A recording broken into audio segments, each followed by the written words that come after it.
Que bom estar juntos a mais um tempo profético nessa noite. Eu creio que você já foi ricamente abençoado nas canções que foram ministradas nessa noite.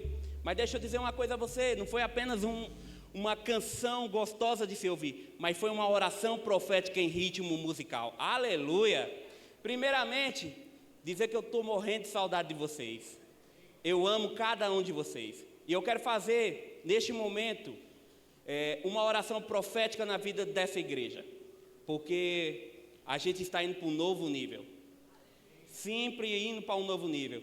E que história maravilhosa de um terreno novo, aleluia. Eu creio que ali não será apenas um terreno, mas sim um espaço profético aqui na terra. Pessoas entrarão e serão transformadas. Feche seus olhos rapidamente, eu vou fazer uma oração. Pai, muito obrigado por essa bênção que o Senhor tem colocado nessa cidade. Estamos indo para um novo local geográfico, mas que a sua presença continue indo aonde fomos. Eu creio que lá será restituição de famílias, restituição de vidas. Pessoas sairão de climas depressivos para climas de alegria. Eu creio que aquele espaço não será um espaço de estrutura, mas sim do céu na terra, aqui em Cabrobó. Eu creio que quem entrar lá será abençoado, impactado no nome de Jesus. Não vai ser apenas um ambiente gostoso, mas um ambiente profético. Em nome de Jesus. Amém e amém. Aleluia. Começamos como? Eu não estou nervoso não, eu estou empolgado. Aleluia. Eu estou hoje incendiado com essa mensagem. E essa mensagem também é profética. Normalmente, numa sexta-feira, a gente vê uma mensagem assim mais de dor, né, do sacrifício de Jesus. Mas essa mensagem já deu no meu coração e eu trouxe para vocês que sim, ele veio como um cordeiro, mas ele voltará como um leão. Aleluia! Se você trouxe a sua Bíblia, vamos rapidamente abrir em Isaías 53:7, que diz o seguinte, a minha versão: ele foi oprimido, afligido, contudo não abriu a sua boca, como um cordeiro foi levado ao matadouro, e como ovelha que diante dos seus tosquiadores está calada, assim ele não abriu a sua boca. Em Apocalipse 5:5 já traz uma mensagem do leão, que diz assim: e um dos anciões me disse, não choreis, eis aqui o leão da tribo de Judá, a raiz de Davi, que venceu para abrir o livro e desatar os 7 selos. Aleluia! Interessante que quando a gente vê essa mensagem, a gente vê uma dualidade, cordeiro e leão. São 2 animais totalmente diferentes. Um é um animal mais frágil e o leão é o animal mais poderoso. Assim é Jesus. Mas como assim, Yuri? Essa diferença? Não. É uma complexidade, é uma completude. O mesmo Jesus que tem tenura é o mesmo Jesus que tem poder. O mesmo Jesus que se sacrificou por você, ele voltará com justiça e glória. Aleluia! E essa mensagem tem como título de 2 pontos principais que a própria mensagem mostra. Ele veio como cordeiro, mas voltará como leão. Numa sexta-feira a gente vê e relembra o sacrifício de Jesus, a sua morte, e às vezes a gente até fica mal de lembrar, mataram o meu amado. Mas deixa eu dizer uma coisa a você, já dando um leve spoiler. Esse spoiler é bom.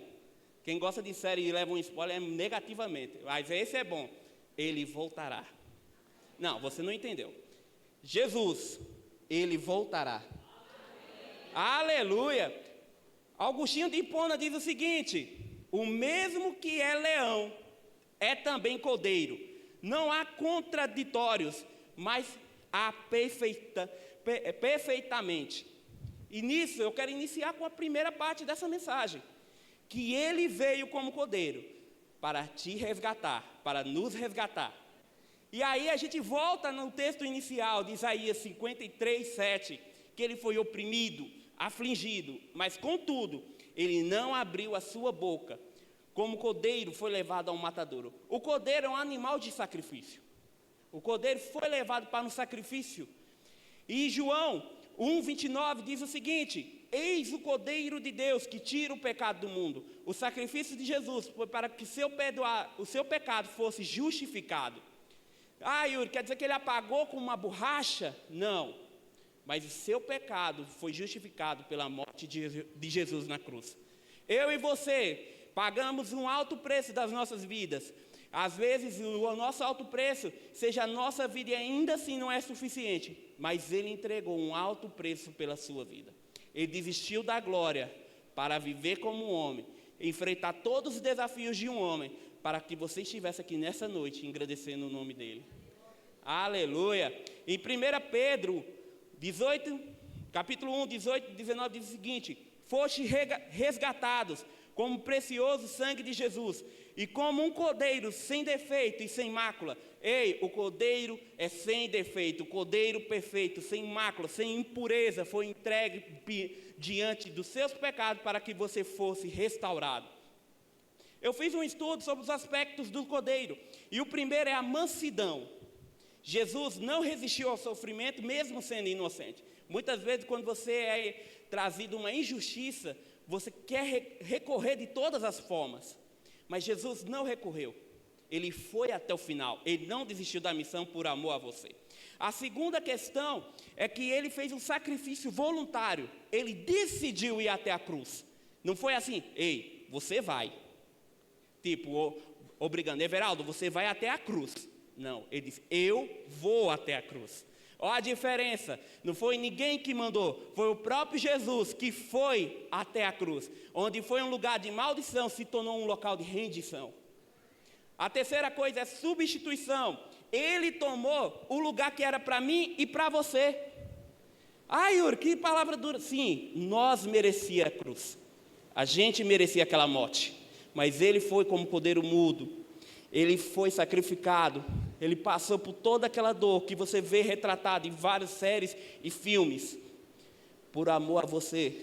Ali era para estar eu, era para estar cada um de nós, mas ele decidiu por amor você resgatar daquilo. E a última é a expiação, o sangue dele, o sangue dele, o maravilhoso sangue dele, nos purifica e ficamos alvo mais que a neve. Aleluia! E esse sangue da purificação mostra as qualidades do cordeiro, o sacrifício perfeito. E isso, Martinho Lutero diz o seguinte, aleluia.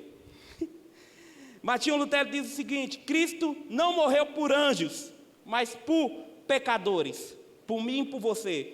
Ele se fez cordeiro para que nós fôssemos feitos filhos amados de Deus. Aleluia! Então você não é mais pecador, você é um filho amado por Deus. E os filhos temem o seu pai. Os filhos não pecam porque é maravilhoso. Por respeito ao seu pai, eles decidem não pecar mais. Charles Spurgeon diz o seguinte, no Calvário, o Cordeiro de Deus foi pregado, não por fraqueza, mas por um amor soberano. Então ele não foi por fraqueza, ele não foi por, não estou fazendo nada, eu sou fraco. Não, ele foi por um amor soberano, intensivo e internacional, intencional, obrigado, meus queridos universitários, por você. E isso é muito importante, você saber que existe um amor soberano na sua vida. A cruz de Cristo, a morte de Jesus, que a gente vê muitas vezes, e literalmente a gente pode falar que é sexta-feira da paixão, não por um termo bonito, mas uma paixão intensa por você, um amor verdadeiro por você. John Stott, em sua obra Cruz de Cristo, diz o seguinte, no centro da fé cristã está o Cordeiro crucificado, sem ele não há cristianismo. Então a cruz, o Cordeiro de Deus, o sacrifício de Jesus é o centro do sacrifício. Nós aqui cantamos de amor para Ele, que Ele cresça e que eu diminua, porque a cruz onde o Cordeiro foi crucificado é o sentido da nossa religião. O Cordeiro nos ensina sobre o amor, a entrega e a salvação. E hoje ainda é tempo de se refugiar nesse sacrifício. Você entender que tetelestai, está consumado, não é uma frase apenas de efeito, mas uma realidade dos seus pecados sendo justificados todos os dias. Desde o dia que você nasceu, Cristo está cuidando de você tremendamente. E aí, a gente realmente entende que o sacrifício de Jesus tem um peso na nossa vida. Mas também, queridos, eu quero te trazer uma mensagem não de medo.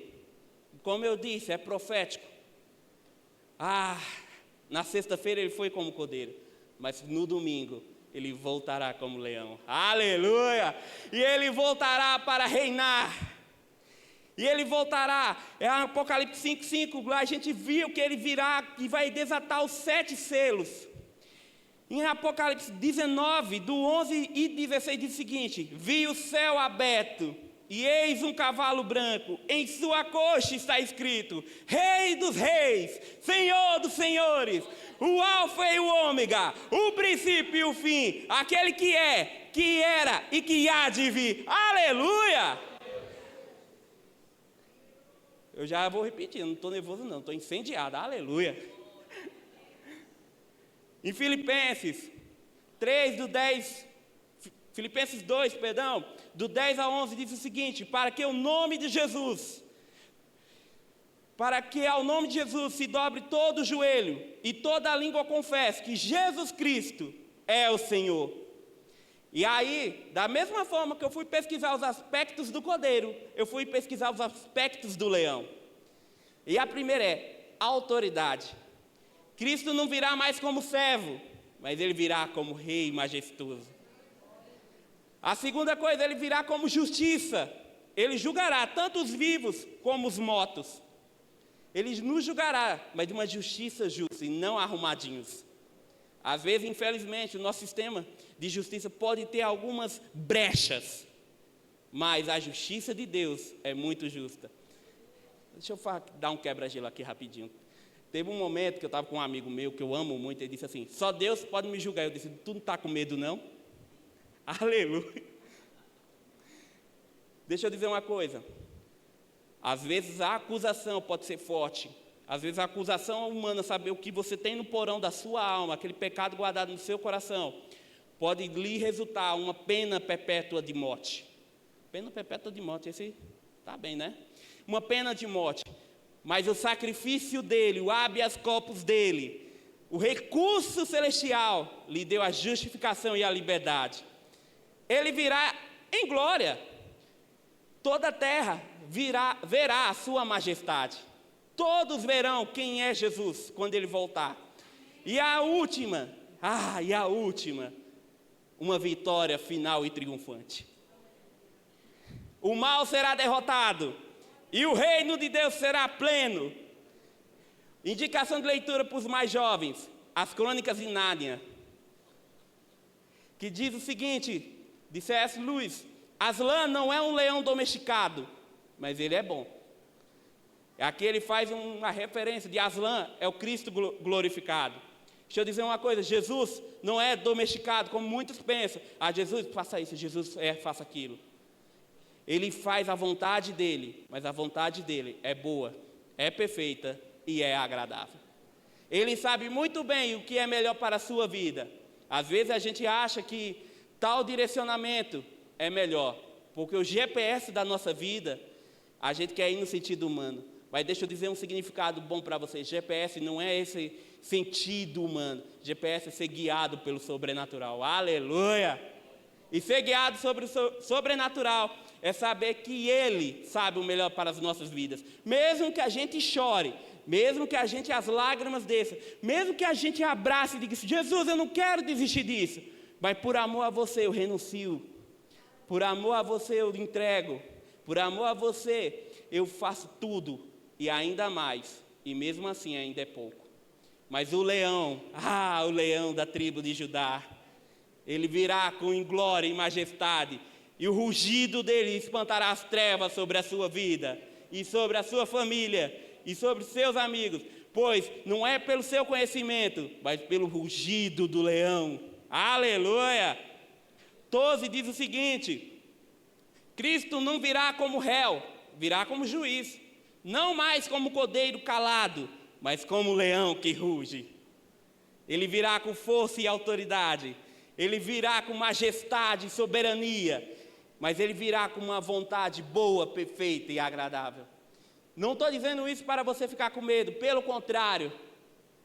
A volta de Jesus tem que parar de ser um medo no nosso coração, mas sim uma noiva que anseia pela volta dele. Eu estou falando com uma noiva que anseia a volta dele, uma noiva que realmente fala: Maranata, ora vem, Senhor Jesus. Jonathan Edwards diz o seguinte: o leão que ruge do céu fará tremer até os mais orgulhosos. Ele não virá para negociar, mas para governar.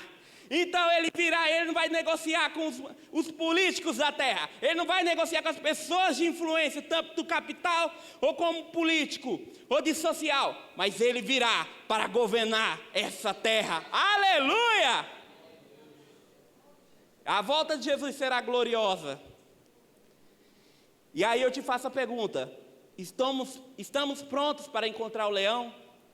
Você entendeu que o Cordeiro veio para te resgatar, mas você também está entendendo que Ele quer reinar na sua vida. Não estou falando para você desistir, mas eu estou falando de você renunciar àquilo que te agrada, para agradar aquele que realmente merece. Ele veio como um cordeiro para que tivéssemos a chance de ser salvo, mas Ele voltará como leão. Ele virá com o juízo, a justiça e o reencontro. A cruz nos oferece perdão, a coroa nos confronta com a verdade. Eu posso contar uma historinha para vocês rapidinho? Se vocês não quiserem, eu paro agora.